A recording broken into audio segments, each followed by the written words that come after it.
Give me a second. All right. So, welcome everybody, and thank you for coming to an evening on cybersecurity with Yul Bahat, which tells us two things.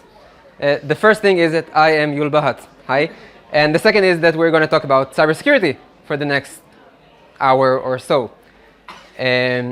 However, sorry, I forgot to record the thing, so we're going to start again.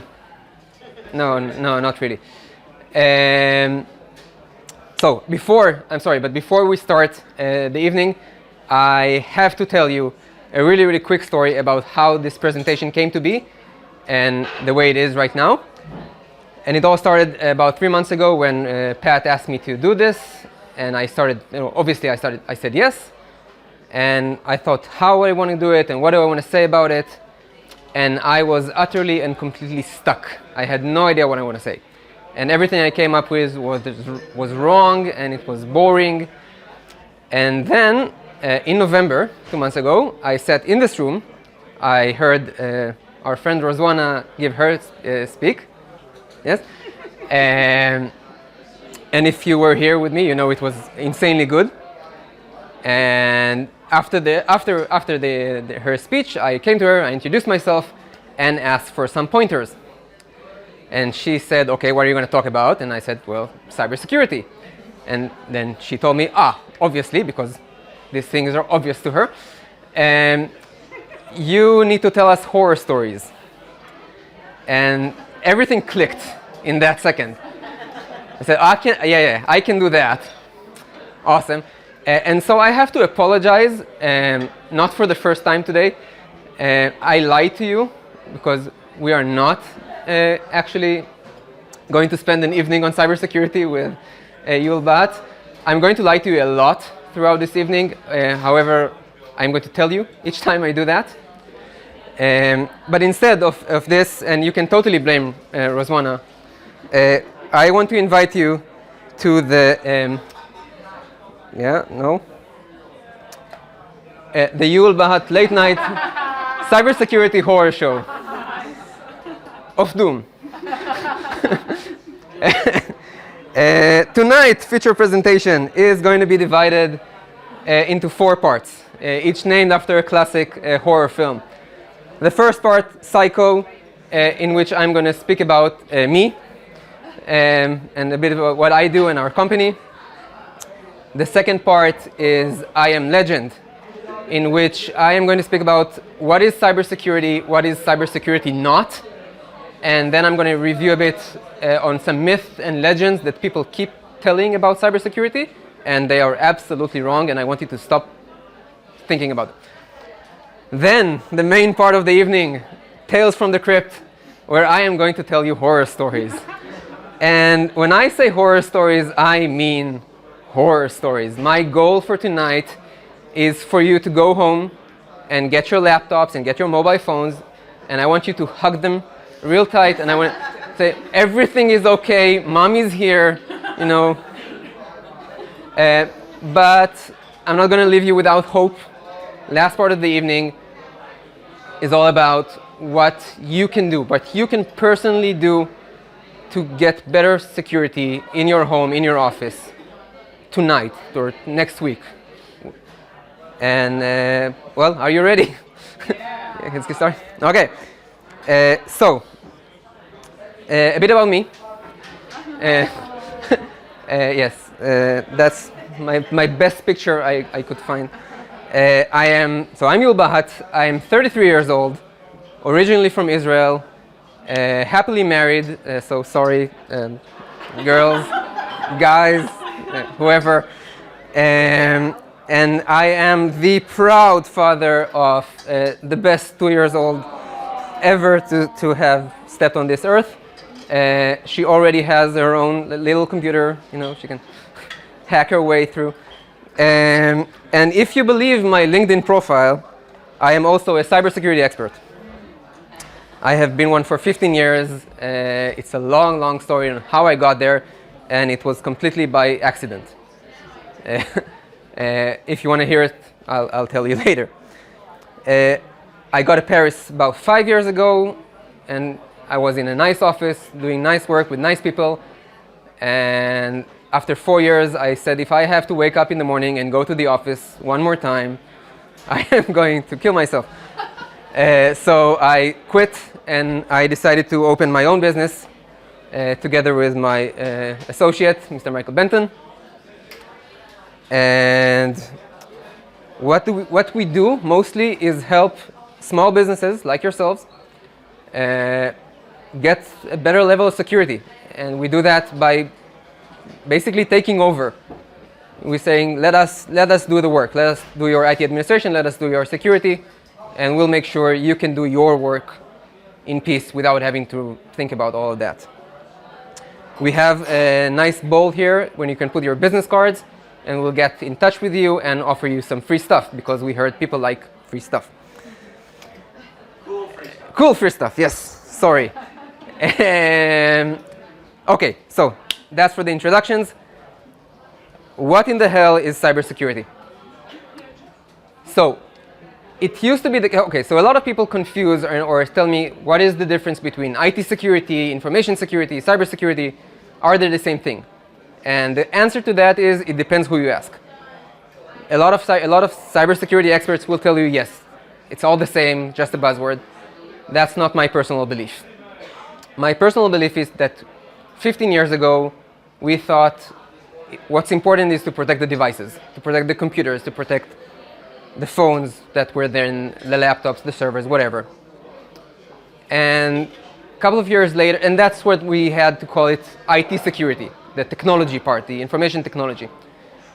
And after a couple of years, we said, okay, the computers by themselves are not important. What's important is what's in them, the information you create, the sensitive information, the sensitive stuff. And we started protecting those, because we realized that we can't defend all computers all the time at the same level. So we want to say what's important, and then let's focus on that. And we called it information security.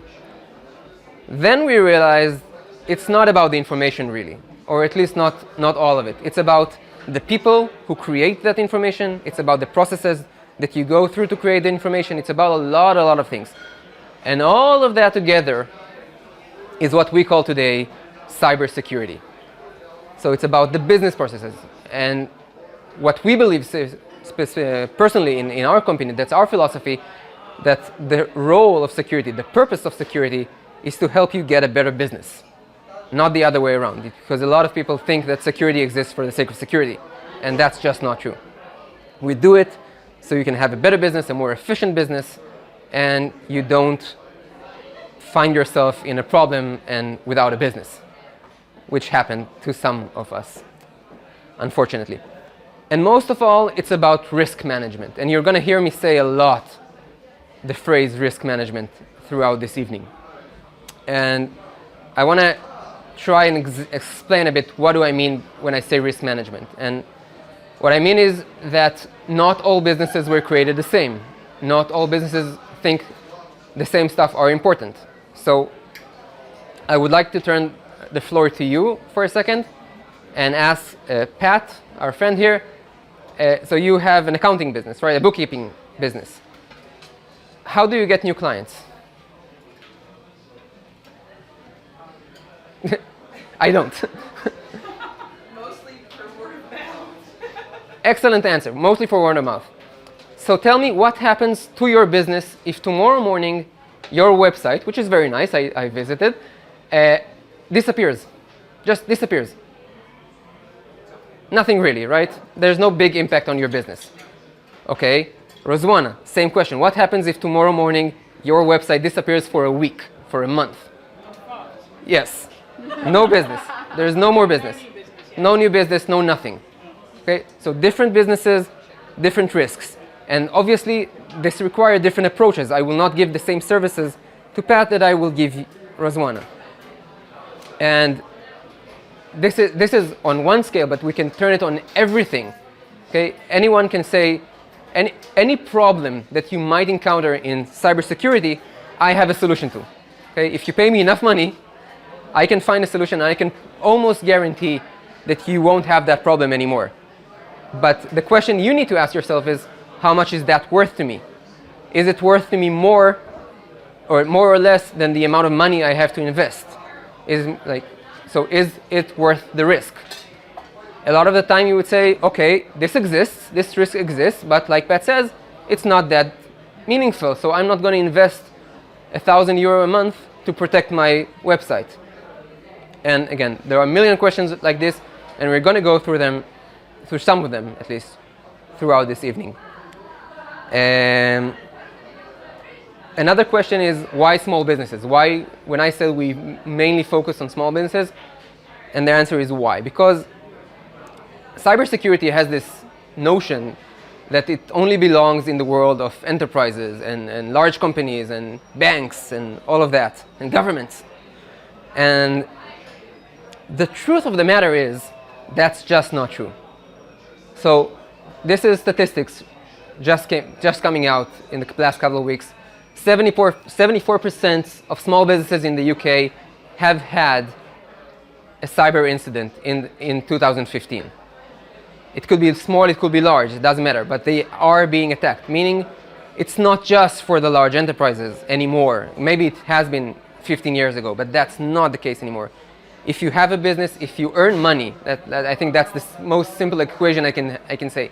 If you have money that somebody can steal from you, you are a target automatically. The second one is much more frightening, and that is that 60% of small businesses in the US that got a major attack, shut down after 6 months. Okay, that's a very scary notion. So they're beginning to understand that if you don't protect yourself, you don't do something about your security, it just might mean the end of your business. Are you going to define what is considered a major and a small attack? Like I said, it's about you and about your risk. A major incident is something done to you that creates a significant halt to your business. It could be your website, if that's how you sell your business. It could be that somebody stole sensitive information. It could, people are going after your payroll accounts. Again, it depends on what you define as sensitive to your business. And a lot of what we do in our company, in our work, is help you go through that process. Asking the questions to make you understand what is important in your business, because that's also something that we see a lot. People think, okay, I have a business, this is what I do, but they don't really think about all the processes and all the things that is involved around this. Even if your website, so if Pat's website disappears, it's not a big deal, but if somehow somebody replaces it with pornography, that's not good for Pat's business. Or maybe it is, I'm not sure, I don't know. But Depends on the quality. yeah. So again, that's a lot of what we do. We help you go through that process and come out of it with an understanding of what's important and where do we need to invest.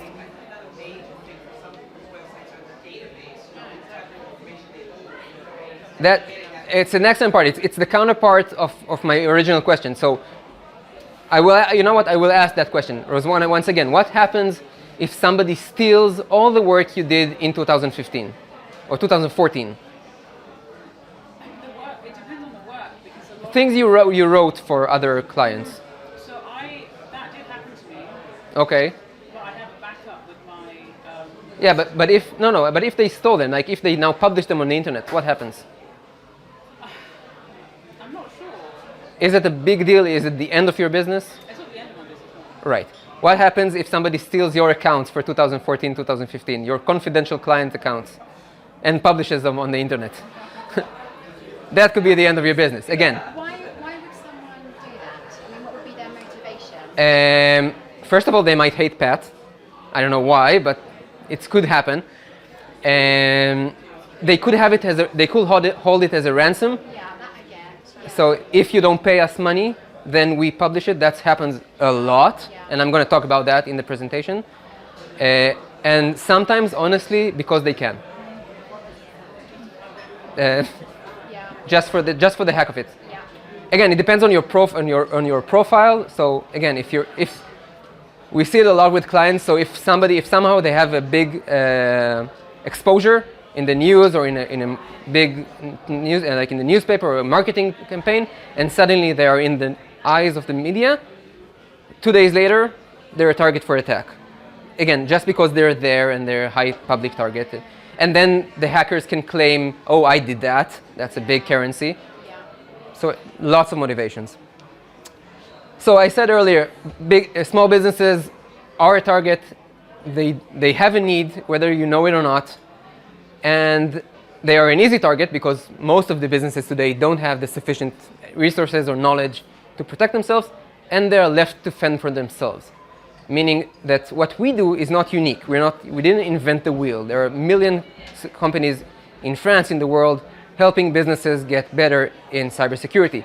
However, when we looked for them, we only found people that, they want to work for this bank, and they want to work for that law office, and they want to work for that government agency. Nobody wants to make the effort of helping the small businesses.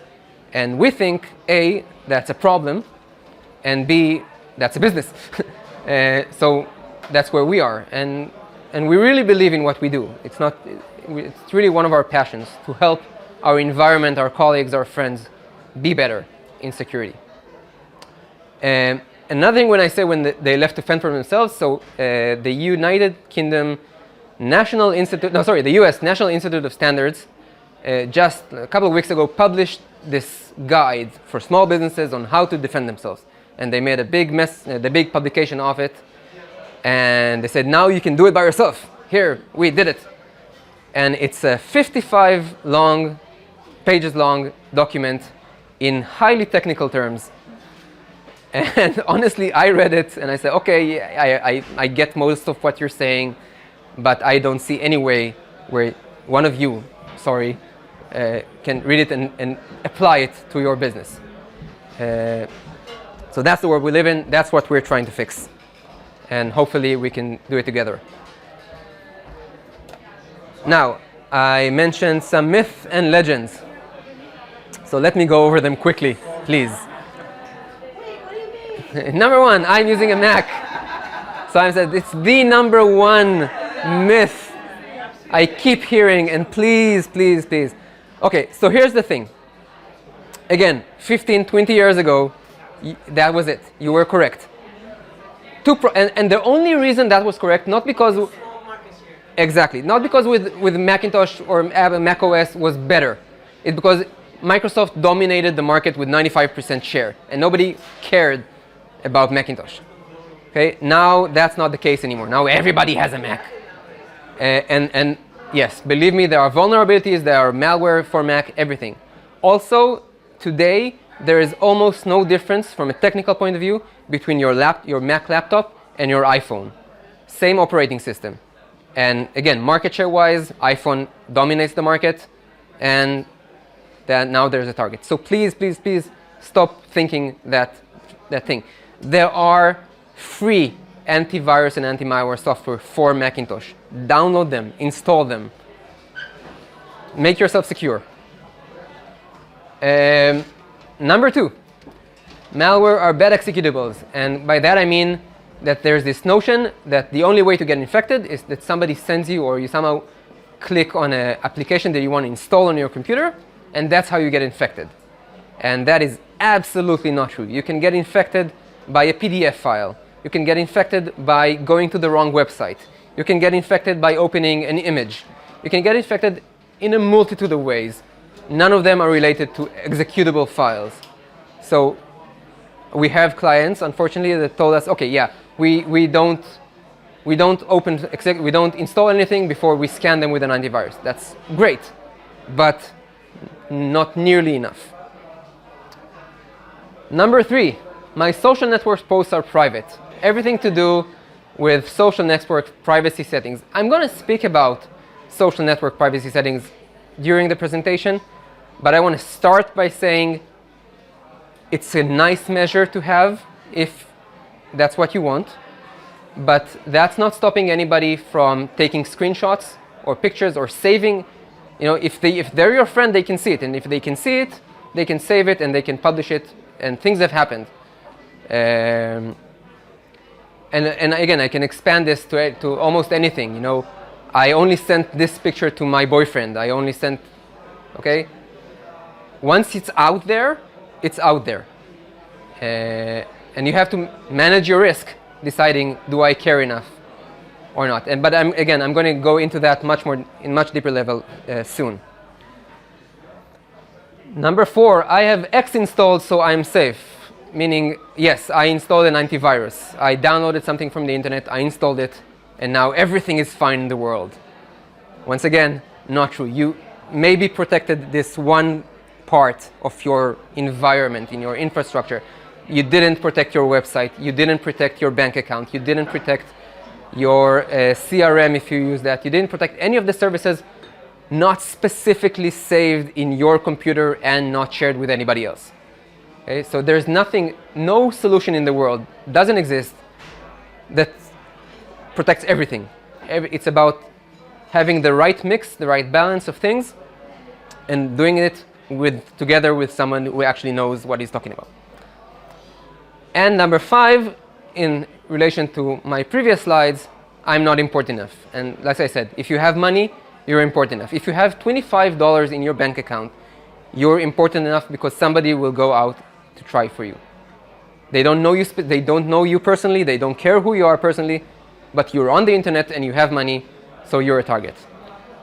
And like I said, if somehow you got exposure, then you become a much, much, much bigger target. And so, with that in mind, please let us start the main event of the evening, the horror stories. If you're epileptic pregnancy, no? Okay, my lawyer said no. Okay, I want to start off with something simple. I want to ask you're good people a simple question, and that is, have anybody ever here visited a Starbucks? Show of hands, please. Unfortunately. Okay, so you have heard of Starbucks, yes? Okay, now keep your hands up, please. How many of you, while you were there, connected to the public Wi-Fi of the Starbucks? Okay, so 1 went down. Great. Okay, how many, while you were connected to the public Wi-Fi of the Starbucks, how many of you checked your emails? How many of you checked your Facebook or your Twitter or your whatever? How many checked your bank account?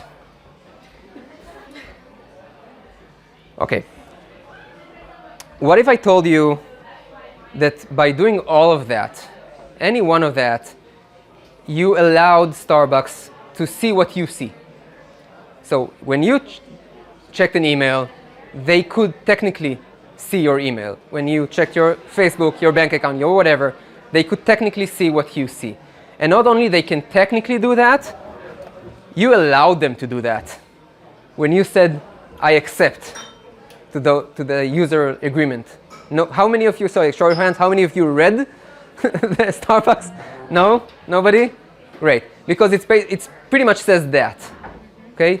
It pretty much says that you promise not to do anything malicious or illegal using their network, and you give them the power to make sure you don't do anything. And they have the legal and technical power to do it. It's exactly the same thing in your house. So your computers don't connect to the internet. Okay? They connect to a device that you got from your internet provider, your Orange, SFR, doesn't matter. You have this black device or whatever in your house. It's exactly the same thing in Starbucks. And whoever controls the device has the ability to look at everything that's going through it. Is that the same in all open Wi-Fi? Same as all open Wi-Fi.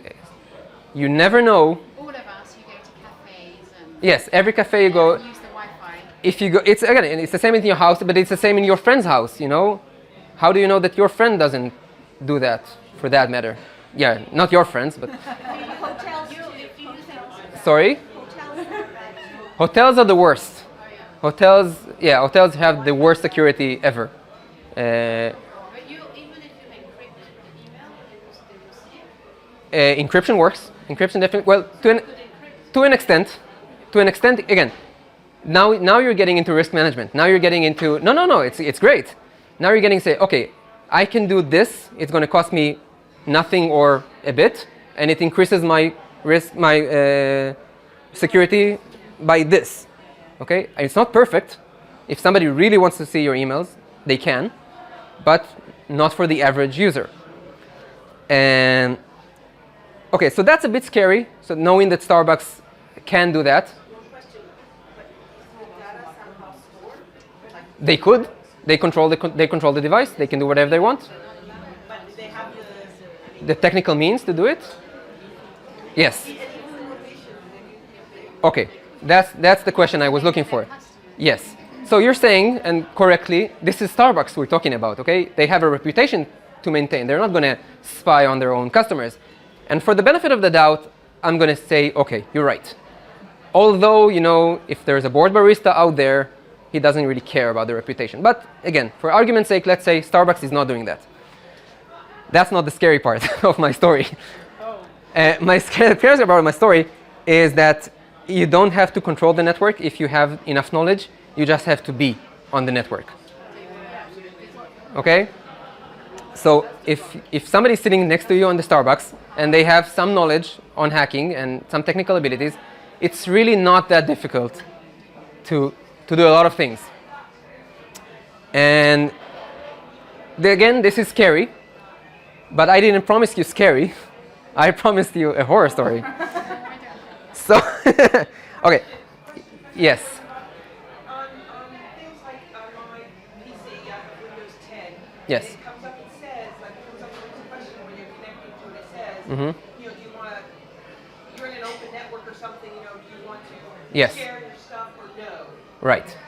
That's any sort of protection? Okay, so the question was Windows 10 or Windows 7 even before that gives you the offer to stay on to stay private in a public network.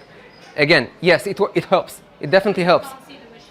So they can't see the machine. It doesn't stop them if they're looking for you. Right, but it's a little It's something. Everything is something, and that's exactly what I've been saying. There's a lot of little things you can do for free by yourself to increase your level of security, and that's exactly the type of things I'm talking about. The problem is a lot of people don't know about that or don't care about that, and they just don't.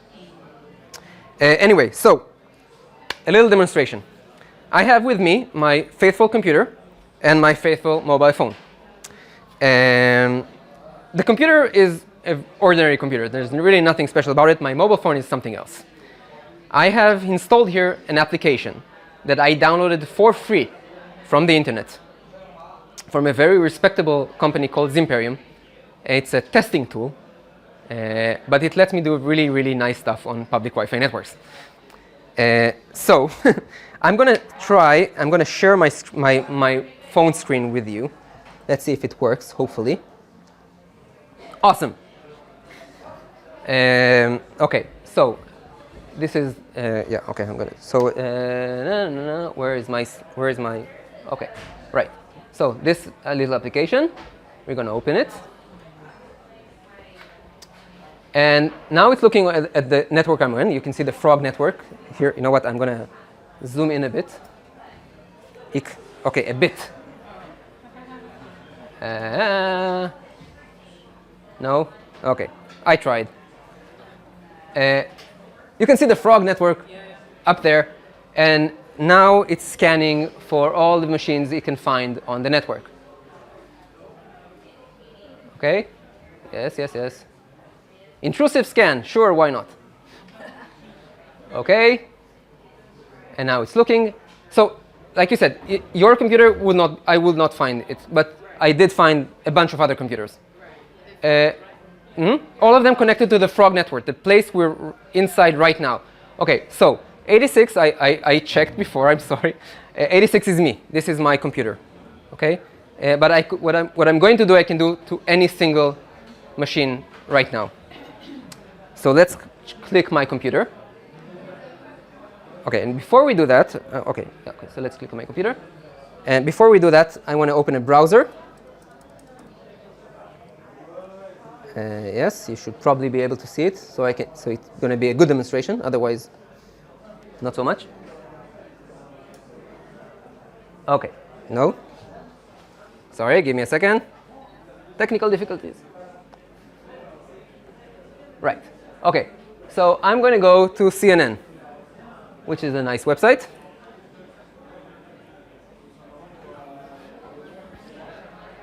Okay, obviously I have to go to the frog network. thingy. I'm going to press OK without reading the... 60 minutes. Yeah, 60 minutes. Right. Okay. So once again, you know what? Maybe we'll just stay in this website. No, okay. Let's go to CNN and then maybe later.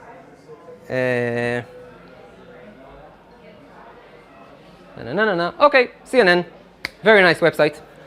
Now, going back to my lovely application. So I can do a lot of stuff using my nice little app. But what I can also do, okay, so I'm going to read it to you because I'm not sure you can see it. I can do password complexity audit. I can test the password you have on your computer. I can do a lot of stuff, but let's do something called man in the middle. Man in the middle is just what it sounds like. My mobile phone is going to put itself between my computer and the device. Yes, but I'm hacking my computer. That's why I'm hacking my computer and not somebody else's. But again, technically, there's nothing stopping me. But I can just randomly try all of them.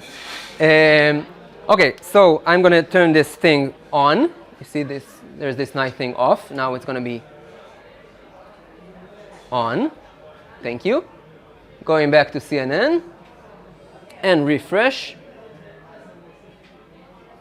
And hopefully this works. Ta-da!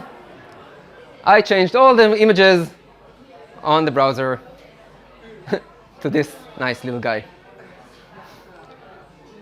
And again, all I did was download an app to my phone. That's the extent of my hacking. That's it. You've not done that to the actual website. That's the actual website, yes. No, but I mean, if I go onto CNN now, I'm not going to see that. No, that's just on my It's on computer. your laptop. Yes, just on for my computer. And again, if I knew which one of these are yours, I could do the same. Yeah, I get that. Well, yes. So every image is in here now.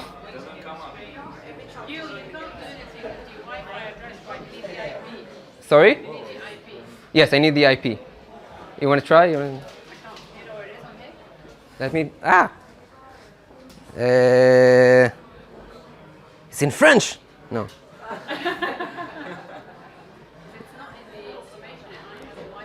Yeah, it might not be. Yeah, it might not be displayed for you without some. Yeah. Okay. Anyway, if you want to see it later, I will happily demonstrate it to you. Believe me, it works. And just for argument's sake, it's not just CNN. Yeah, just that you'll believe me. Anyone want to pick a website? Any website? But I mean, you went to the computer. Yes. The other way.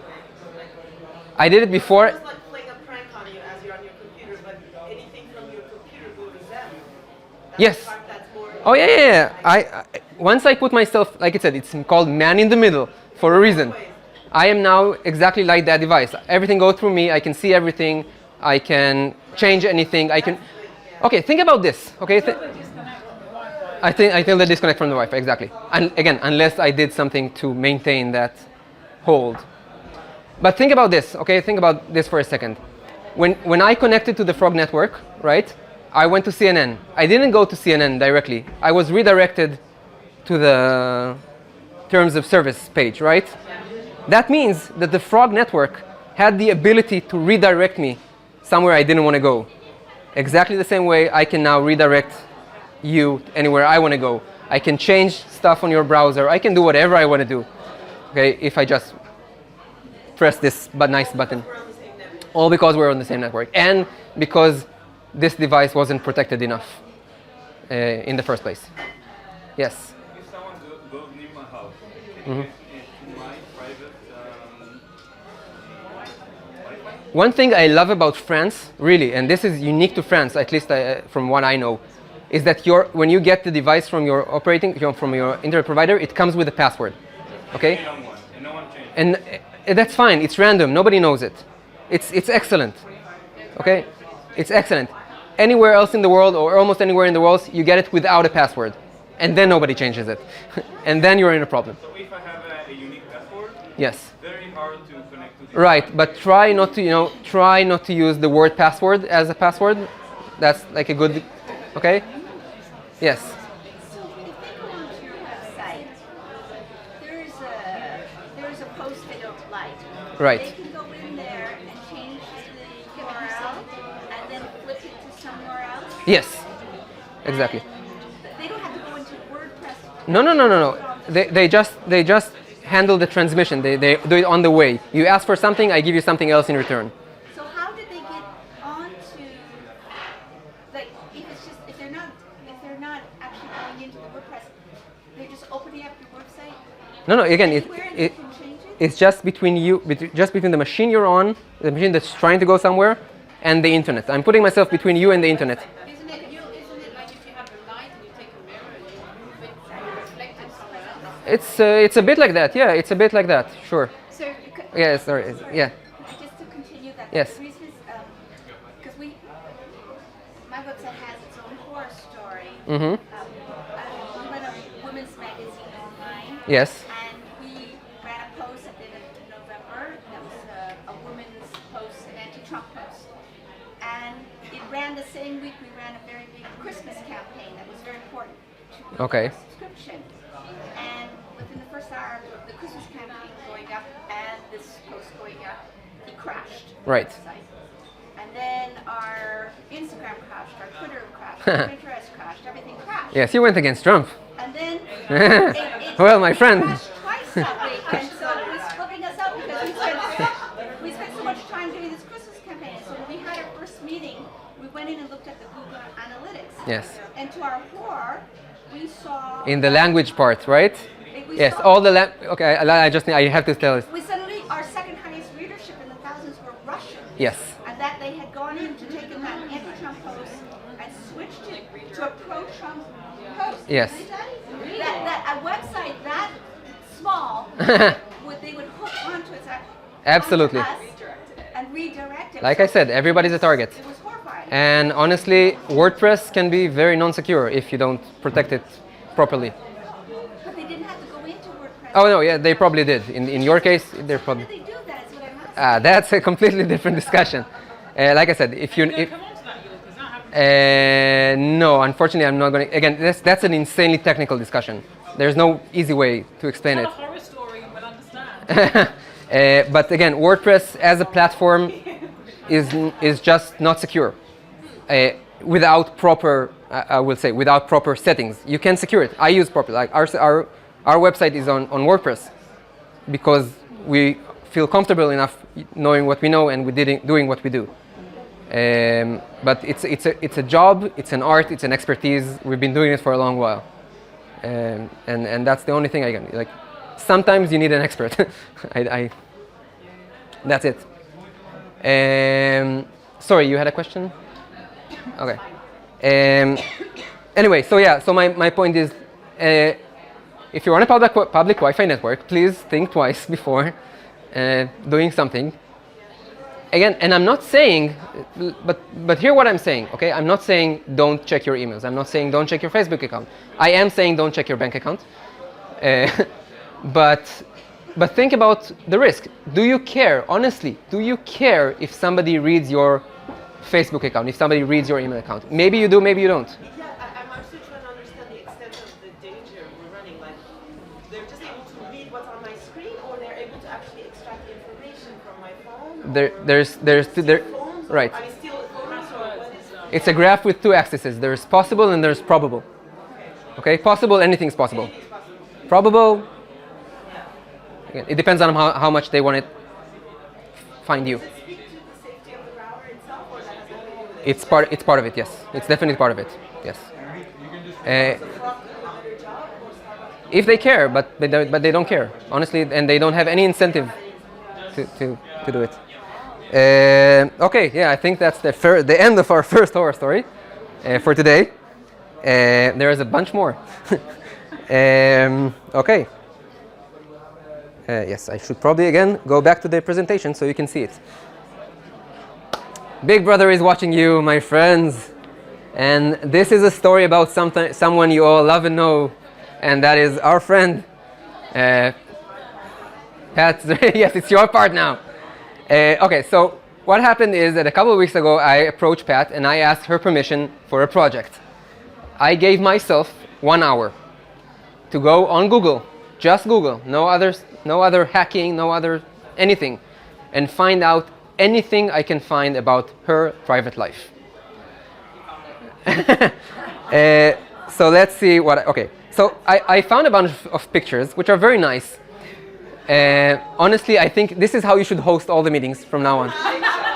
Like, it's awesome. When I do it from Skype and we're all in my apartment. Okay, so I'm not going to tell you I'm not going to tell you the details of what I found, but I verified with Pat, and she acknowledged that all of them true. So I found her home address, her birth date, birthplace, the children names and birth dates, the high school they attended, the name of her husband, his company's name, and I also found mentioned that somebody talked about her in a book. And again, this is 1 hour of not insanely. I didn't put myself really into it. Okay, given enough time, given enough incentive, I can find a lot more stuff. Now here's where it comes to, like I said, to privacy settings and all of that. You might have set your privacy settings on Facebook to some extent. You might have set it on other social networks. That doesn't stop Google. Google knows a lot about you that you don't even think. Okay. I have to say one thing, and it will apply to everybody who has business here in France. Yes. Your address is Yes. out there. If you have your business on your home address, then yes, If it's you're an auto entrepreneur, it's your home address, and that's definitely. out there. That's how you get all the spam in your mailbox. Okay, so I want to give you a little glimpse on how it looks like. So this is, it's a link. When I'm going to click it, it's a search on Google Images. So I don't know if you know, but you can search on Google for words and you can search on Google for images. And so it's a Google on Patricia Zrady. Just the name, that's it. Okay, so let's click on that link. And let's see. So Google knows not only things about you. It knows, so some of her kids. And let's see who else is in this nice place. Where is my mouse?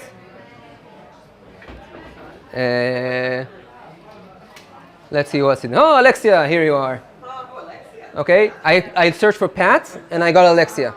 Okay, so Google knows who are your friends and Google knows who are your colleagues. Yeah, there's a bunch of other people here. Again, Pat's kids. By the way, I know that Pat's son is an actor now. And okay, and we're gonna get to why that's important in a minute. But there's one specific picture I hadn't verified with you. Yeah, I'm looking for it. Give me a second. Where are you? Where are you? So there's one woman I found. Here, this one. Oh my goodness. Yes. Wait. I want to see if I'm right. All right, tell me. This is Joan Panagos. Great. And she was your classmate in college? High school. Okay, I was close. Okay. High school classmate, just because I searched for Patricia Zrady. So Google knows a lot about you, even that you don't. So Usually, if I do a search for someone like that, I look at the first couple of pictures. Exactly. I never, scroll through to see that's why you need an expert. Yes.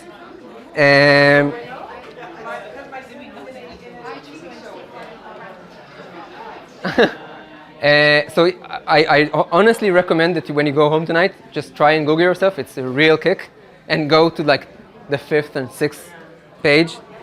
And another thing you can do, there's a website that Google's give you. Let's go back to the presentation. Yeah. So if I click, it's called myactivity.google.com, and basically Google is very nice, and they let you know all the things they know about you. Well, they're not very nice. They were forced to by law, but and you can delete. You can ask for them to. Yeah, but you have to have special. You have to make a case, and honestly, again, it's just one part of you. Like, it doesn't ensure that it's not there. It's a nice part. Okay, so you can see how many search items I had on what device. because I have an Android and it's connected to my Google account, so everything is connected. What else? All the search, like all the website I browsed, all the searches I had, everything is here. You can go through it and you can find out exactly what Google knows about you. Sorry, What happens when you erase your history? You can. No, you can. So you erase your history until a certain point of time, and now it starts building up again, and it's pointless. Honestly, it's pointless. So then it's off. It's going to access it because you erased it. Sorry? Well, after you erased it. But think about what you're erasing. You're erasing the link. You're erasing the fact that you're erasing the search engine node. Okay, you don't erase the pictures. You don't erase, the information out there. You just erase it from Google. That's nothing. It's wait 5 minutes. It's gonna come back again. There's some tools to go in the past on the internet. You can How about you search without logging into Google? You search from a browser where you're not logged into Google. If you think that's necessary, then go for it. What do you think is necessary? Okay, no, it's an excellent question, because my personal, I live in a very extreme opposite point of view, because I know this, because I know, sorry, I am a bit fatalistic about this. I don't care. Yeah, something like that. Then why are you doing your job? Why are you doing Because I know my risk. Okay, I know. This is the 100% God honest truth. Somewhere on the internet, it's hard to find, but it exists. There's a picture of me on stage in full drag, a Rocky Horror Picture Show. Okay, it exists. If you can find it, good for you. I don't care. So other people, that's not the case. So it's really, really, really personal on how you feel about stuff. And I have a career that I built with my own two hands. But if I was now an 18-year-old kid living in this world, and I would think about what my future employer would say about this. Okay? So I have very different risks than other people. Everybody is unique. Everybody has to sit with himself, herself, think about what is important, what is not important. It's not simple, but that's what you need to do. And so Google remembers everything, and like I said, if you delete it, then it just builds it again, and there is no real escaping Big Brother. And Google is just the big name. Let's face it, they're not the only player in town. Okay, Microsoft does the same, Yahoo does the same. If you want to delete yourself, you need to go each and every place and work very, very hard to do it and get very minimal results. Facebook and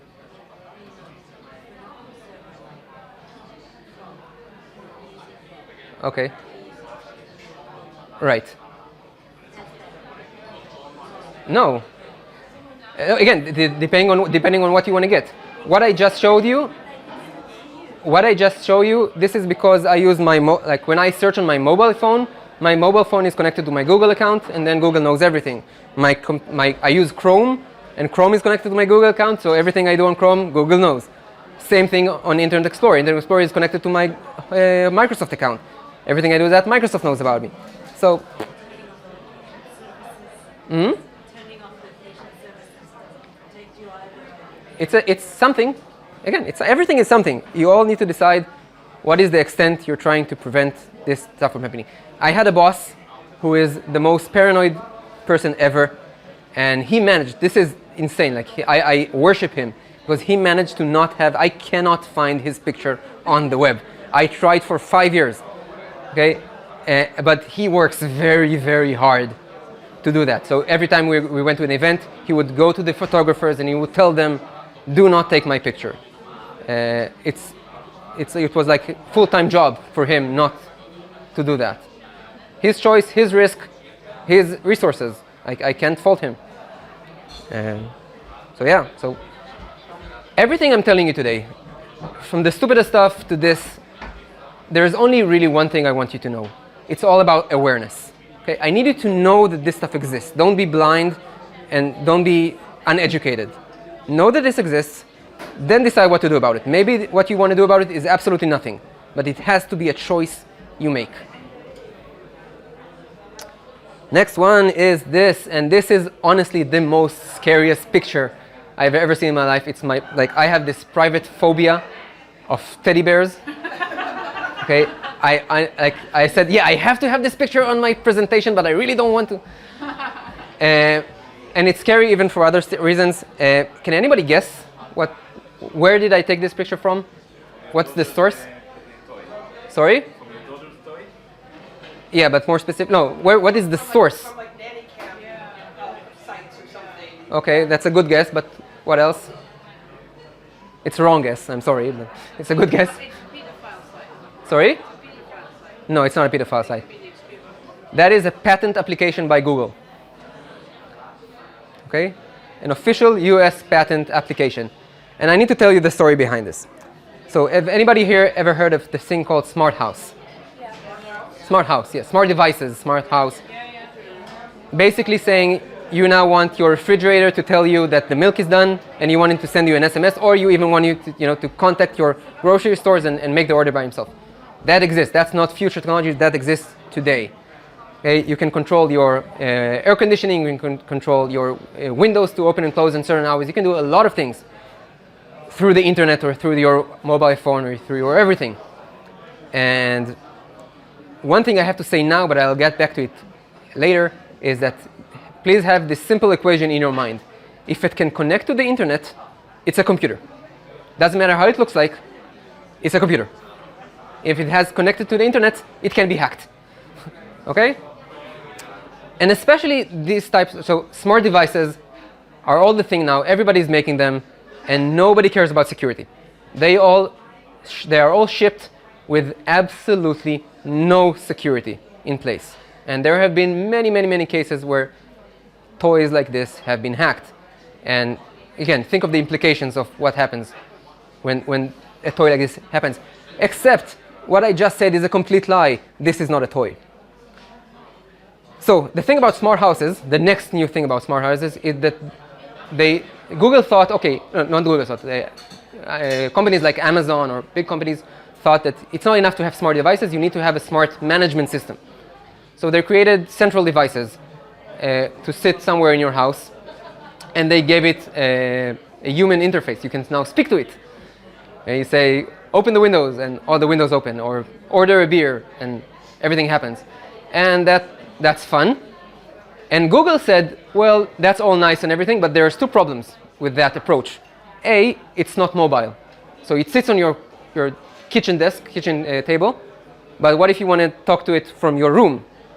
And so you need to buy a bunch of those, and that's not efficient. So we need something that can move around the house.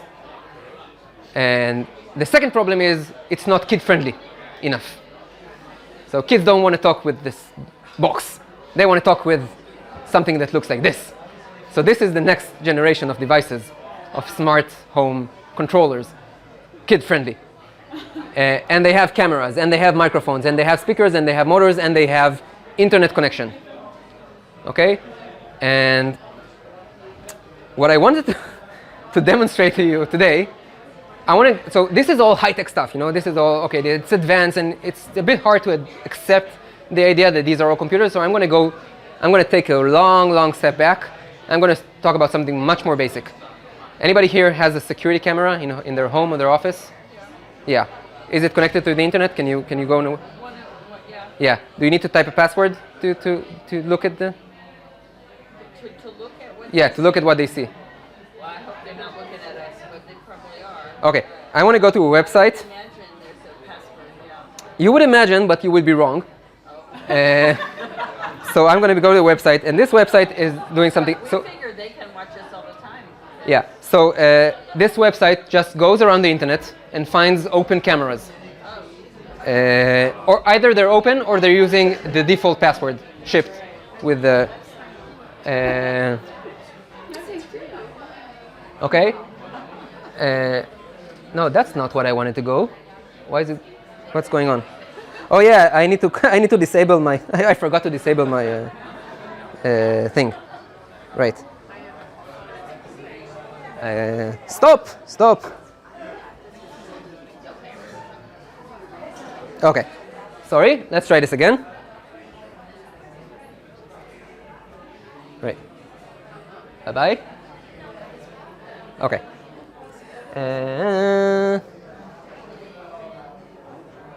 Yes. Right. Okay. Better. The network live IP video cameras directory. It's a nice name. And if you go down a bit, there is a big, look at this. All of these are live feeds. Okay, live feeds from anywhere in the world. Security cameras open, and you can go and you can, if you go a bit up, you can filter by like country or town or whatever. This is actually the second version because they were sued. No, they weren't shut down, but they were sued for invasion of privacy. So eventually the settlement agreement said that they cannot show, they cannot show bedrooms. They can show kitchens. They can show private swimming pools. Sorry. These are homes and businesses. This is random. This is random. Yeah, this is just random. So we could. This is I don't know why, but this is the most popular video feed. They have a ranking, so this is the most popular. Some tropical. I don't know why. So, I hate to ask this question, but if there was an incident going on in Paris, like an attack, Yes. does that mean that people could zoom in on that online camera within the Yes. that place to speak Absolutely yes. Vatican that night? Absolutely yes. Cameras in there? Yes. Could have, like, journalists gone in? Yes. And, And I can tell you it happens all the time. It's not even a question. I'm just looking for something more interesting. Oh yeah, this is a house. You can see this is a kitchen. This is probably another house somewhere. Yeah, these are open cameras. These are cameras that were shipped without security, and nobody bothered to put a password. Yeah. Okay, so there's this idea about security that people often like. It's called security by obscurity. Now, if nobody knows about this, it doesn't exist. And that's obviously a complete and utter lie. There are now websites and search engines dedicated to this type of stuff. Just finding those items and taking advantage of them. And this, you can spend a night on this. I definitely did. You see amazing stuff, really. But are these just a screenshot, or they? No. This is live feed. If I click on one of them, this is a live feed. Let's try. Yeah.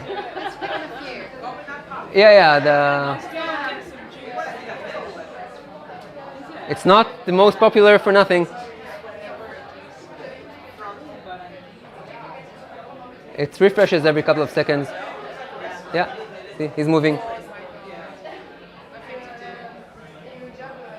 Again, it's refreshing every couple of seconds, but just to get the idea that it's there. And once you know it exists, then you can by yourself find the details and you can do whatever you want to do, regardless of the website. But this is a live feed, my friends, from Colombia, Atlantico, whatever. If Rosemary puts Paris 16, Yeah. she could see her camera if it's open. Probably yes. Most probably yes. It doesn't spy on my family. Hmm? While I'm not there. So I said earlier that this, just for the fun of it, I said earlier that this is like my worst nightmare image. And so you have teddy bears, which are smart and connected to the internet, and that's like a horror story that's writing itself. Okay, but it doesn't have to be a horror writing story itself, because that's why we have computers today. Because now we have computers writing screenplays on horror films. It's called Sunspring. It's the first ever film completely written by a machine, and it apparently is horrible and it's really bad, but it exists. Yes. So just that you know this stuff exists and it's fun. And okay. Next.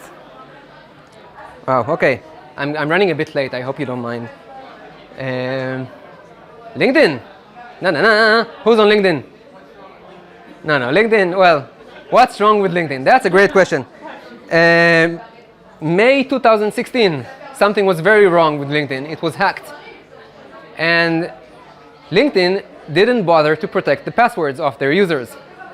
So a million and a half passwords were stolen about 6 months ago, and yeah, that's why they if you're on LinkedIn, you got an email, please change your passwords now.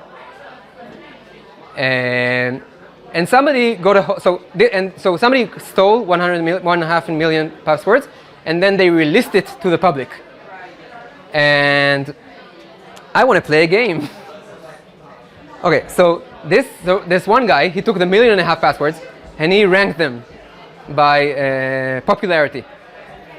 Okay, so I have here the 10 most popular LinkedIn passwords in use by users. Okay, this is real data. Yeah. Okay, and I played this game with my friends, and it took a little while, so we don't have that time. So I'm going to give you the 3 most difficult passwords to guess. Okay, again, remember my words. These are the 3 most difficult passwords to guess. So the most difficult password is number 8, and that is sunshine. Okay, and this is the eighth most popular password on LinkedIn. Yes, the eighth most popular password on LinkedIn was sunshine, 2016. And number 9 is QWERTY. You know what QWERTY is? Yeah. And number 2. Okay, anybody cares to wager what number 2 is? It's my favorite one. It's LinkedIn. Okay, now we're going to play the game. I want to somebody raise a hand and suggest a password, and I'm going to tell you. Well, yeah, I did something very stupid. I don't have the list with me. I intended to have the list so we can play this game, but the word. Okay, so just run a few, and then I'm going to show you. So I heard password. That's definitely on there. No, again, most popular no, not your email. It's something that everybody uses. 1 to 6. Yeah, more. The 1 to 6 is definitely on there. Alphabet A through F. I'm not sure, but somebody says 6 to 1, right? Yeah, that's probably on there as well. That must have been.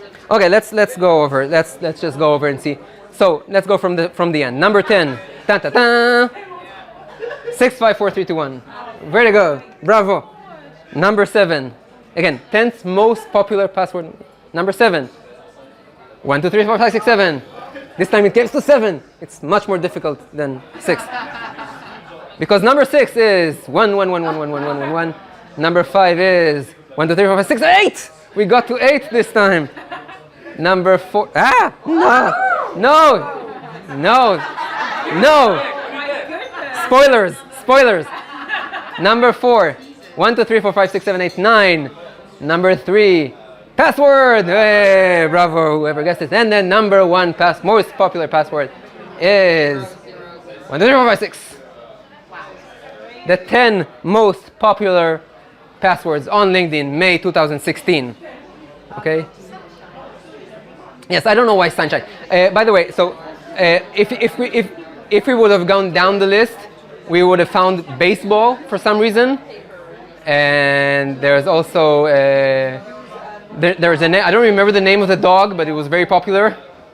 And I don't. Anyway, if you look at the 100 first, the top 100, they are all easily as silly as that. Please, if this is one of your passwords anywhere in the internet, please go ahead and change that.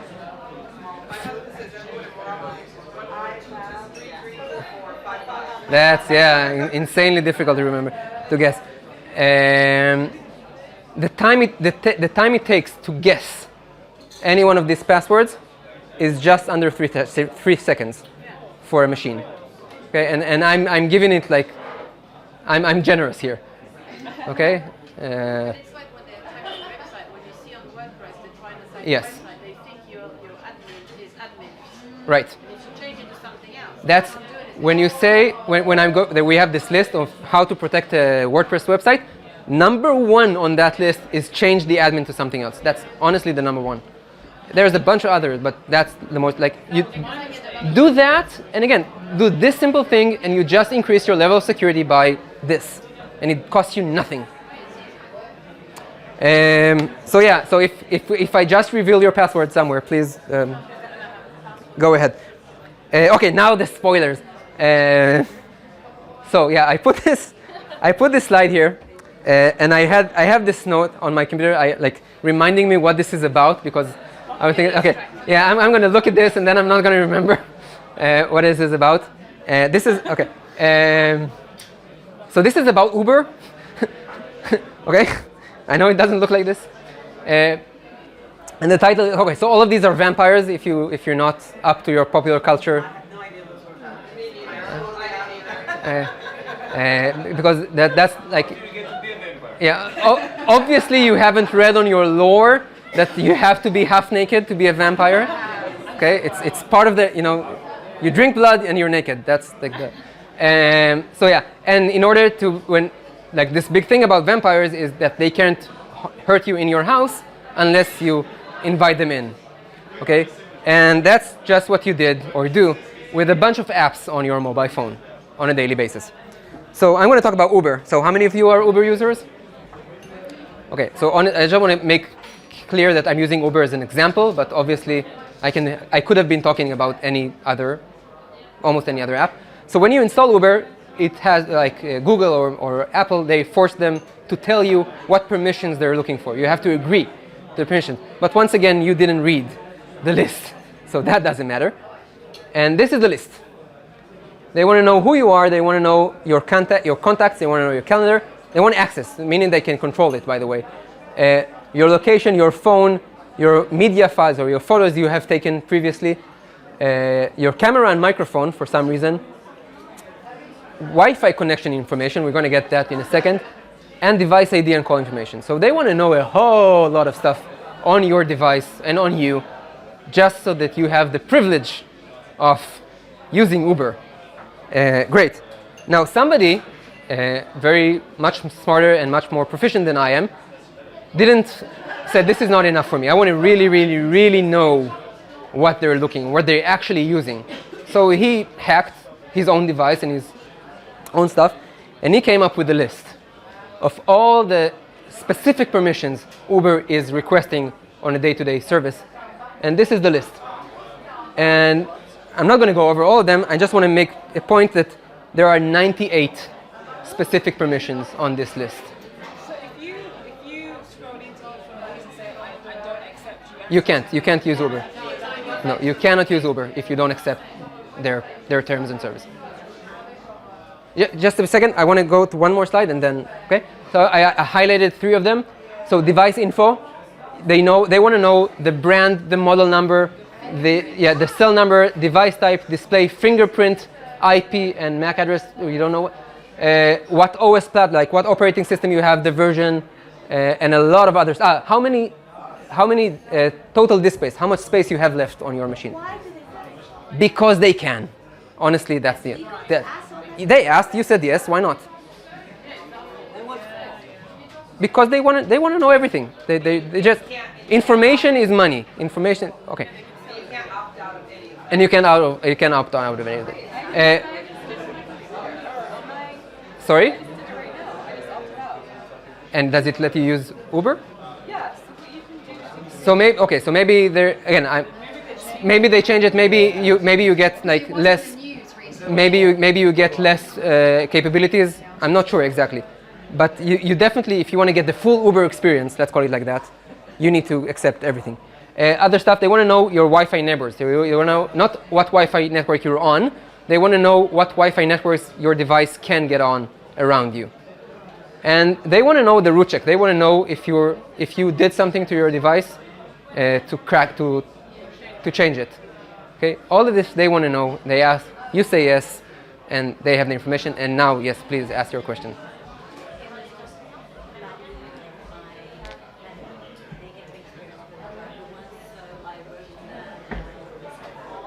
Okay.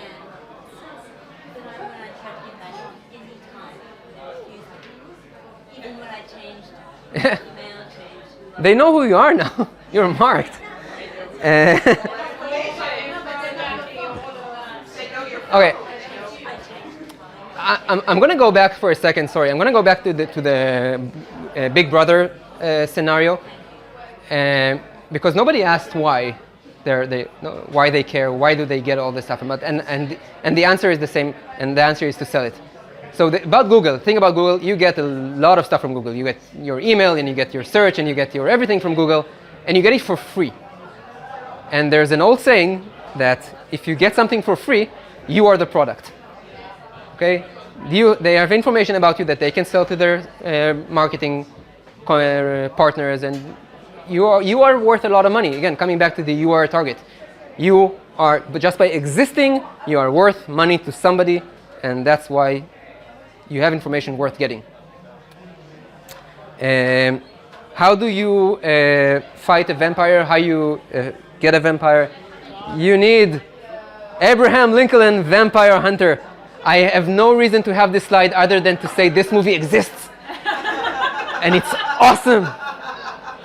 It's produced by Tim Burton. Okay? It's an actual movie. Worst movie ever made. And it's awesome. And honestly, go see it and go. I love the tagline: "President by day, hunter by night." Best tagline ever. And so yeah, So I said earlier, like one of the first things I said, if you give me enough money, I can solve all your problems.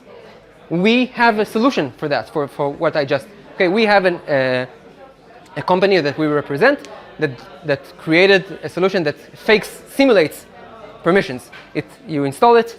And then it tells Uber, yeah, you can have whatever you want, and then it feeds it false information. It's not free, it's not even cheap. Okay? If you are you and you're interested about it, I can definitely sell it to you. Most of our clients for this are lawyers and people who have highly sensitive information, and they want to use Uber. It depends what you want, but it's usually about 100 euros a month. Yeah, it's intended for. It does much more. Yeah, that's just a really small part of it. It does much more for protecting your mobile phone in general from a lot of stuff, but it's not meant for the home user. So yeah. Okay. La. Ooh. Okay. This is my favorite slide. My favorite story. Anybody here heard about something called phishing? Yes, phishing. No, it's with a PH, not with an F. Right. So phishing, for those of you who don't know it, it's a form of social engineering. I'm going to say about what is social engineering in a second. The idea is that somebody sends you an email, they pretend to be something that they're not, and they want you to do something that you are not supposed to do. Most of the time is to click a link. They want you to click a link. Why? We're going to get that in a second. Or they want you to give them information.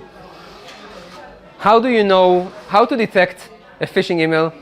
There is a very, the usual brand, the usual commodity brand of email. If somebody wants you to do something now, if you get an email saying, give me something now, do something now, have this 5 red alerts in your head saying something is wrong. Nothing is as urgent that requires to do something now. So anything can wait 5 minutes for you to check, for you to think, for you to verify. Okay? And so phishing, I told you, is a form of social engineering, but social engineering doesn't have to be in the form of email. It can be an advert, like a marketing advert that you see on a website that gets you to click. It can be me coming to you and talking to you, and one of the things we did in the past was we pick up the phone and we called the secretary of a client, and we told him, yeah, we're from the IT division, we need to fix the problem with your computer, please give us your password. And they gave us the password, because you do this job long enough, and I've been doing this for a long time, and you realize that if you go to anybody on the street, or at least the average person on the street, and you use your authoritative voice, and I know what I'm saying, and you need to do what I'm telling you to do now, a lot of them will just follow through and do it. And there are people making the living out of that. Now I'm going to tell you, there are 4, these are the 4 famous ones. The Nigerian prince scam, this is the original, okay? So you all heard about it. I'm a Nigerian prince. I have lots of money that I want to get out of the country, but I'm not allowed. If you give me access to your bank account, I'm going to give you a lot of money.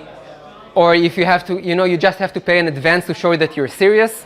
So give me 1,000 euros, and then I'm going to give you 5 million. And obviously that never happens. So that's the first and most famous. But after that, there's the I'm stuck without money scam. I know some of you got it because we talked about it. So you get an email from your friend, your sister, your whatever. I'm in Barcelona. I got robbed. I don't have any money. Please please wire me some money. Now. Okay, and again, a very popular scam. The Dropbox scam is when you get an email supposedly from Dropbox. Somebody shared a file with you. That's somebody you never heard about, but he shared a file with you, so you have to click. Because maybe it's something fun and like pictures of cats. You have to. Okay, and the post office scam, which is one of my favorites, and I'm going to show it to you. So you might have seen it before. Yeah. Okay, let me just make sure you can see it.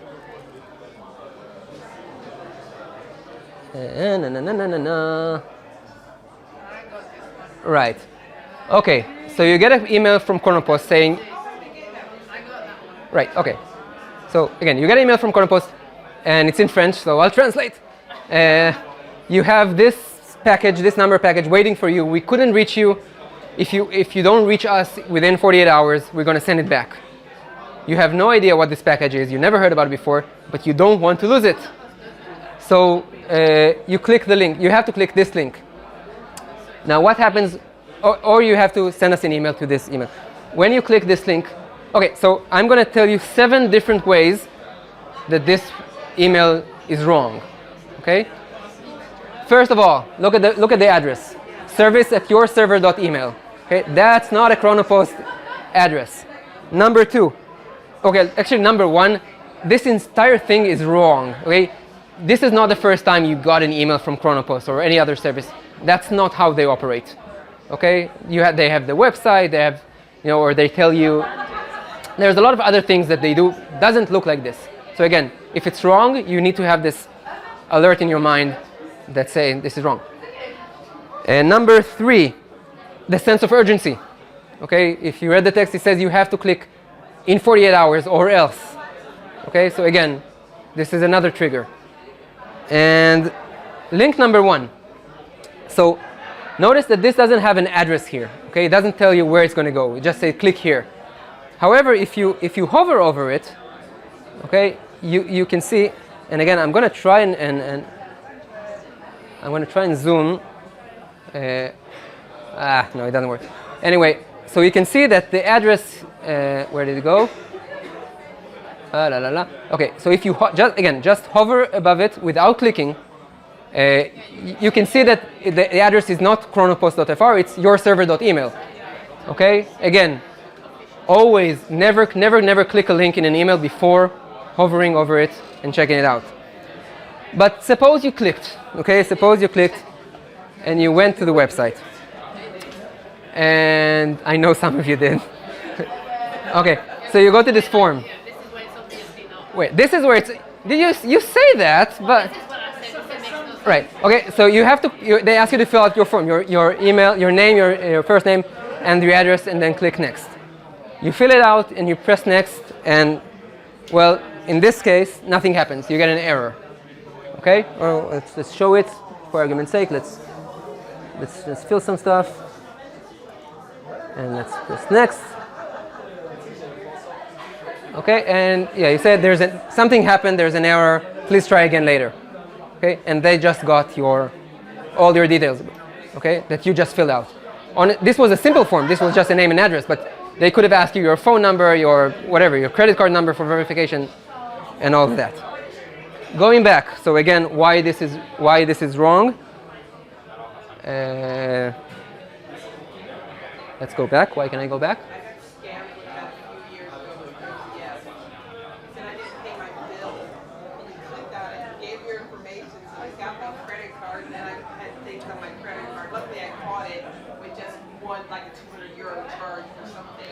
Okay.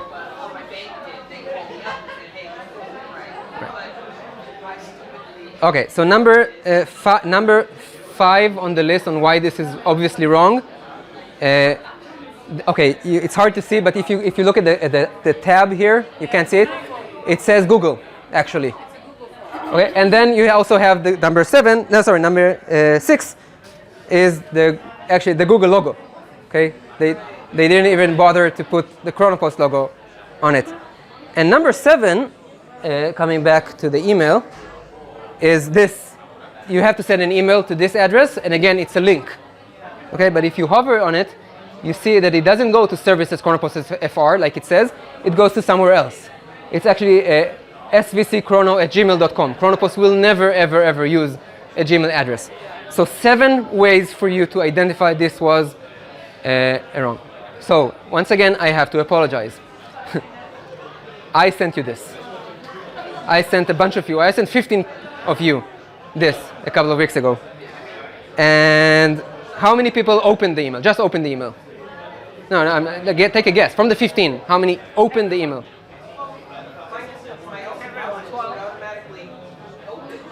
No, you double click it or you open it. Okay, the answer is almost everybody, and it's not as innocent as you may think, because the email itself had some code in it, and that code let me know who opened it, and I know on what device, and I know on what browser, and I know a lot of stuff just because you opened the email. Okay, so I have a list now of all of your stuff. And how many people clicked the link? 1? Yeah, after 15 I sent it to them. How many clicked the link? If they were expecting a parcel, I don't know. You always expect a parcel. Half of them. So, statistically speaking, this was an amazing experiment, because I did this experiment where this is the service we give our clients, by the way. Okay, on a routine basis. We send them phishing emails to educate them, to train them to identify this. You're smart, because Chronopost, they're seeing that I've past their send me such an email. You would have sent it from UPS and would have clicked. Sorry? You would have sent it from UPS and would have clicked. Yeah. They do specific things like this. Right, exactly. I mean, they deliver it when you Yeah.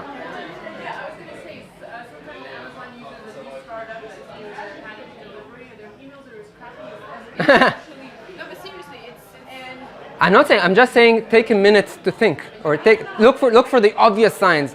Okay. So again, I sent it to 15 people. 14 people opened the email, and statistically speaking, every time we do this experiment, no matter what, the first time before we educate the users, 20% of users click the email. That's the statistics on every single group of users I ever worked with. So 20% out of 15. It's about, do the math. So 3. So yeah, 3 users click the link. Only 3. Well, again, 20%. That's the average, the all-time average of this. So it was very nice for me to do this experiment and find that it doesn't matter who I send it to. 20% will click the link. All of them, no, sorry, not all of them, but 2 of them, 2 out of the 3, fill out the form.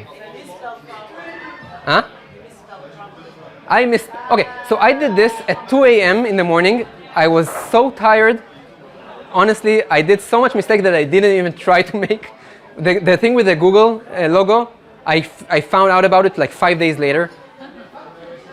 Okay, so 2 people filled the form, okay, and got the error message. 1 person went ahead and sent an email. Okay, now, when they reach, so what's the point of all of this? Okay, so obviously they don't try to infect you with a malware. What's the point of it? They want to gain trust. This is a con. Okay, this is a straight up con. They want to gain trust. They want to make a relationship with you. You open up the email. They have the list. Now you just went from all the email addresses in the world list. You went to this guy opened an email list, and now the ones that clicked went to these guys clicked the link list, and this one went ahead and sent the email. We can now call this person and do whatever we want with them, because there's trust. You guys give your trust way too easily to almost anybody. So is this like any of these types of things? You just open the email and they've got your Yes. But how do you work that like in Outlook? Like I said, all my emails come by Outlook. So I should go. Oh yeah. All your emails, all your emails. If So every email that comes to my Outlook is open. yes, the answer is yes. I don't have any better answer than yes. That's why you have the option to disable the automatic preview or automatic. Of course, everybody does. Yes. Okay. And again, they want trust. They want to con you. And one person who is not in this room today, fortunately for her, send the email and yeah. Yes. So yeah. So again, this was a con. Another reason for do this is like another option. If you click the link, you would have gotten infected. And honestly, it's really easy to infect a computer with something. And that something is most of the time these days it's something called a ransomware. Anybody heard of a ransomware? So this is a thing that installs on your computer, and what it does, it encrypts everything on your computer, all your documents, all your office files, everything. It encrypts them, and then it gives you. Yes, once again, I need to return to the here. And it tells you, this is an actual screenshot from a computer that was encrypted, and it tells you, you have 24 hours to pay $150 if you want your files back. Hence the ransom part of ransomware. Okay? So yeah, and they give you instructions on how to, because they want it in a specific way and there's instructions. There's a hotline you can call, there's support 24/7. You can call and ask for instructions on how to buy the currency they want you to use, and like I said, you coming back to why are you our target? Because you have $150 in your bank account probably, and all your work documents and all your sensitive files and all the pictures that you took from your daughter's birthday, they are worth $150. That's not a lot of money for you to pay, and 90% of people pay. This is a $4 billion industry. Yes. Once you pay, do you actually get something back? Yes. They have an insane work ethic. Once you pay, you get it back. It's amazing. It's amazing. Yes. Stops them from doing it again. Nothing stopped them from doing it again. Okay, so if you have a Dropbox, okay, so one thing is good to have a Dropbox because you have some control over that. But if they encrypt it on your computer and then it syncs to the cloud, then whatever you have in the cloud is encrypted. That doesn't. So, again, this is very yes. Well, if something like this, the answer is yes and no. It depends. If it's something popular enough, I might be able to help. There are now groups of people like me working together all over the world to find ways to correct these images. So I have access to lists and lists of ways to decrypt. It might be the case that no. It might be the case that I have nothing to do. They don't only target people for $150. They like to target hospitals. They are their most favorite target. This has the information that they will pay a lot of money for. Governments, police departments, they love doing it to all of them. There's one particular guy called Evgeny Mikhailovich. I hope I pronounced it right. He is on the FBI top 10 most wanted list. He has a bounty on his head. So he created something called Zeus, which was it's one of the worst pieces of malware there is.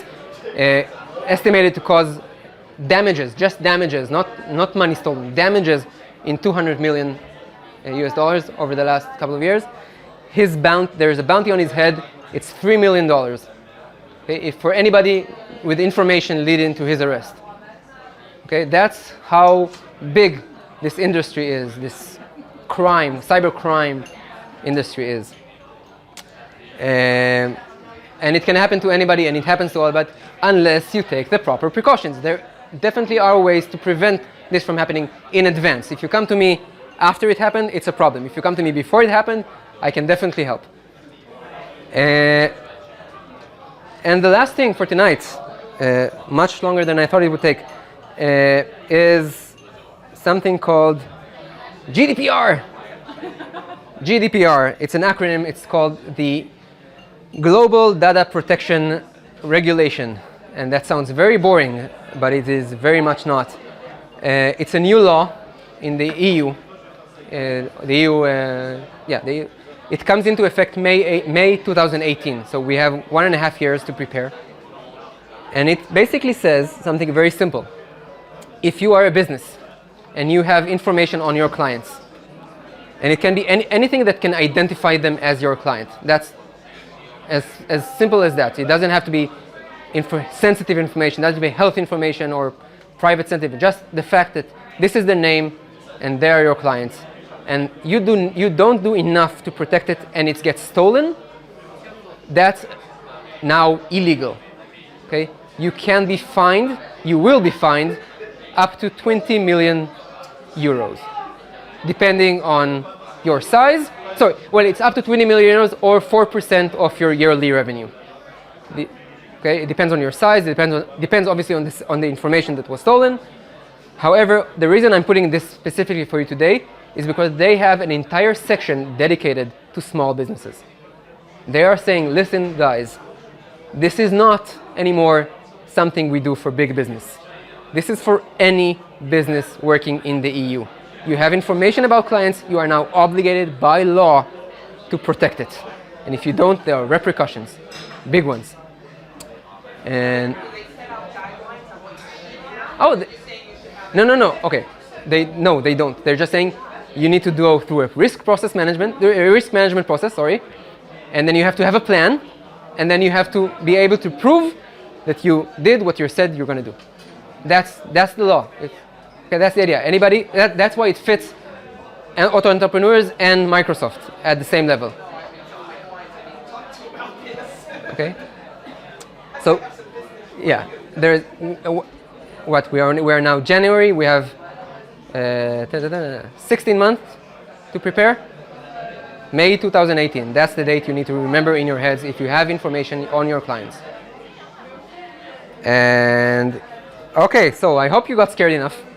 Yes, sorry. Okay, so one thing that we didn't cover, maybe because it's a bigger topic, but what about the banking online? The what? Sorry, banking online. Because you had mentioned not to access.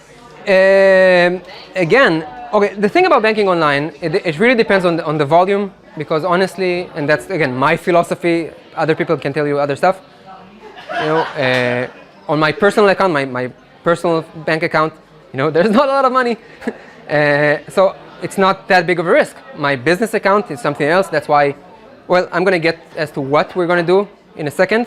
But there's definitely a differentiation because it's more important. But you can protect the computer so that one can bank online? You should definitely, for example, have now all the banks now enable you to, so you want to go to the bank and now you have to put the password on your phone and not on your computer. Okay, that's one of the things they offer now for free, if you want it. It's a hassle. Okay, it's not comfortable, but it's very good. If you want to have protection, there are solutions. It's just a matter of. Okay, so we can do it. Yes, obviously. Sorry? Yes, you have to change the password every 3 months. Please don't have the password, stick on a notepad on the screen. You're doing like this, but this is stuff we're seeing every day. We have a client that stored all the passwords on a Word file on the desktop. Not the best idea ever. People do this stuff all day, and we have to educate them. What would you suggest? In a minute. Right. I like them. I personally like them. I use a password manager. Other people, again, other professionals will tell you that they're a problem, but to each his own. So is everything lost? Can you save yourselves? And is risk management a myth? The answers are no, no, and no. Okay, like I said. Okay, so one of the things I told you, 15 years of work, 14 years of my career, I worked for big business. I worked for banks. I worked for governments. I worked for armies. Okay, and I specifically remember a conversation I had 3 years ago with my boss, telling him, look, you gave me this year my budget was 3 million euros. I need double than that. Okay, and now 2016, I'm working with small businesses, and that's not exactly the amounts that they can spend. But it's something I realized, and something I'm realizing with them every day. Just the basic things can help do a big change. You don't have to invest 3 million to get much better security than you have right now. And you don't need the 3 million security for your risk, because you don't manage 3 million euros in your business. Well, maybe you do, but I'm assuming. So number one, manage your risk. And when I say manage your risk, is exactly what I said earlier. Go through these processes. Go think about what's important to you. What would happen if this gets lost? What happens if this gets changed or stolen or whatever? Find the 3-4 things in your life, in your business, that you absolutely don't want to lose. And then find a way to, then either you find yourself a way, or we can find together ways to protect them. Okay, in a very, very good way. The others, we can do less and less and less as appropriate. And also, when I say risk management, I'm saying be aware. All of this, all of what I said today, these are stories, these are examples of things that are happening, and you need to know that they are out there, and the internet is a very scary place, and you need to decide what to do with it. When you get an email like that, you need to be aware that this might be a scam, and you need to think. You go to a website and it doesn't look like, it has scary clown faces instead of what you expected. Something is wrong, stop. Okay? Just be aware that things happen, and if you don't want them to happen, you need to know and do something about them. And following your questions about passwords, because that's probably what on everybody's mind. So manage your passwords in a safe way, meaning better doesn't mean necessarily more complex. You don't have to have 18 characters password with smileys faces inside, okay? It has to be something, okay, it can be that. It's better from a security point of view if that, but if you can't remember it, so it's useless, okay? So either you use something else, think of a good tip is to think of a phrase, like a very, very long sentence that you can use, okay? That's much better than any other, if you want to remember them. Use different passwords for different stuff. Never use the same password for them. Some people like to do, they have a template that's how you remember. So you remember the template, and then you know, according to the website, what's the password. That's also a nice trick. Although you also risk, if somebody finds out, then you need to make it a bit difficult to guess. Or use password managers. Again, I like them. Some other people don't. You don't have to have them on the cloud. You have password managers on your iPhone. You can have a password manager on your computer if it's encrypted. So you have to only remember one password. Don't have your password management unprotected. That's also another mistake that a lot of people. So they put all the passwords in the same place, and then they don't put a password on that. Or consider using two-factor authentication, which is basically what I talked about. So two-factor authentication means you have to do two things in order to get. You need to know a password, and you need to have your mobile phone with you. So that's two ways for identifying who you are, not just one way. There's a lot of combinations. Basically, classically, they're saying something you have physically, something you know, a password, or something you are, fingerprint, or whatever. Okay? Any combination of those two is much, much better than one. And when it's appropriate, use that. On your bank account, definitely appropriate. On your Gmail account, it might be, depending on what you have there. And they certainly offer that. On Dropbox, the same. Every services offer this type of protection if you opt in. So if using cloud services is as risky as a computer, effectively, be hacked. Yes. However, I would trust Dropbox security much more than I would trust your own personal security. So again, it depends on your risk, but don't blindly trust them. Okay? If there's something sensitive, encrypt it. If there's something sensitive, use two-password authentication, and so on and so on. Take backups. Always, always, always take backups of the important stuff that you don't want to lose. That's the difference between coming back from a hack 4 hours later or 1 month later. And have an SOS contact. Okay? Either it's me, please contact me, or anybody else if you already have somebody. But have him, following what we said earlier, have him before you have an incident. Okay? The worst thing you can have is to have an incident. You have a cybersecurity incident, and now you're looking for somebody to help you. Okay? And now you're wasting days and weeks finding someone you can trust and they have the knowledge to help you. Find them before. Find them today, tomorrow. And that's it. If you have other questions, I would love to answer them, but that's it for me.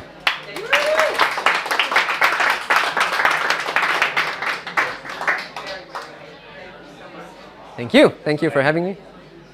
Yeah, it took a bit longer than I expected. But you had a lot of questions. Yes. We did a lot of questions in the middle, yeah. So anybody else have questions now? Yes.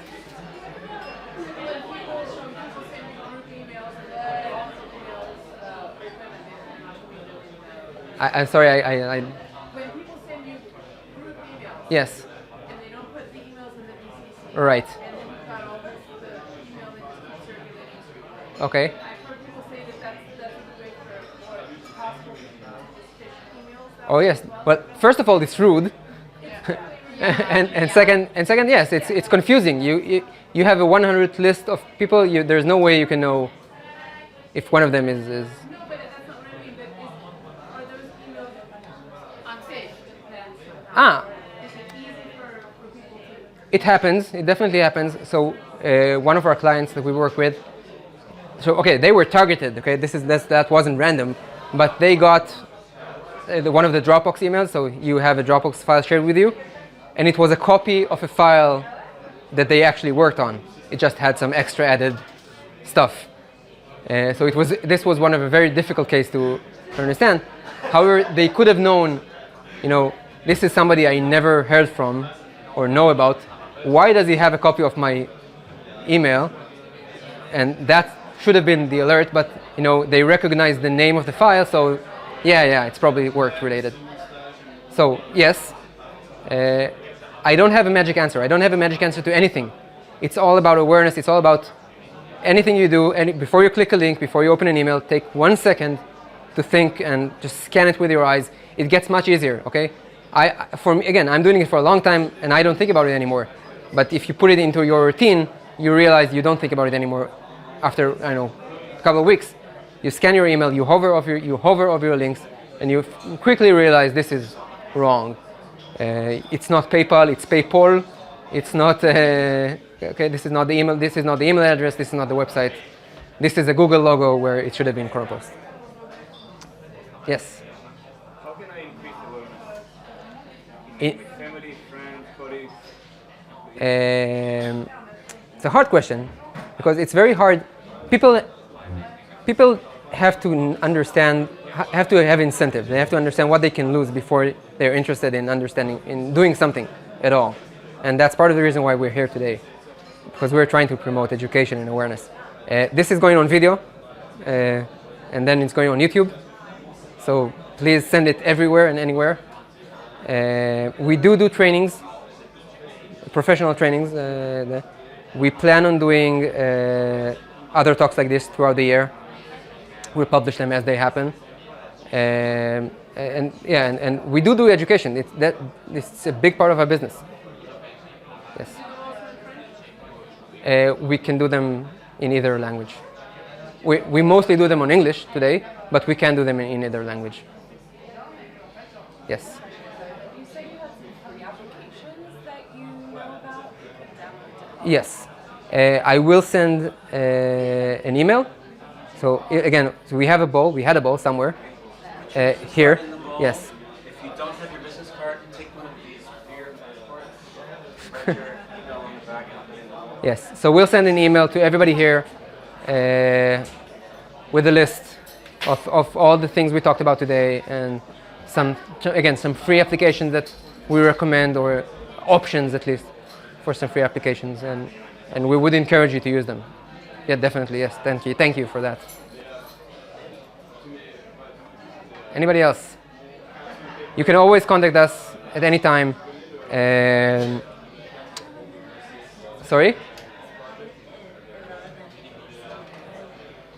On the website, I always get these emails from okay, I can see a lot of the marketing stories, but they are random. Yes.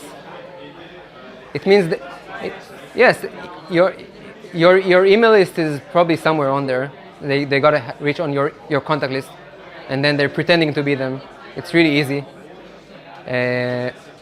But there are ways. Yes, well, again, there are ways.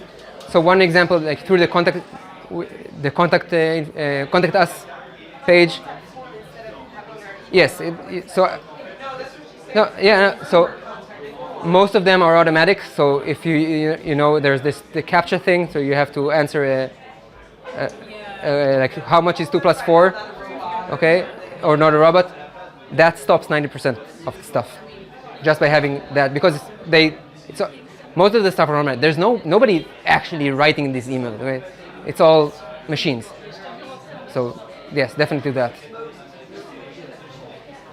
So once again, you can contact us at info@securitude.com or through our Facebook or through our website or anywhere else. We're available.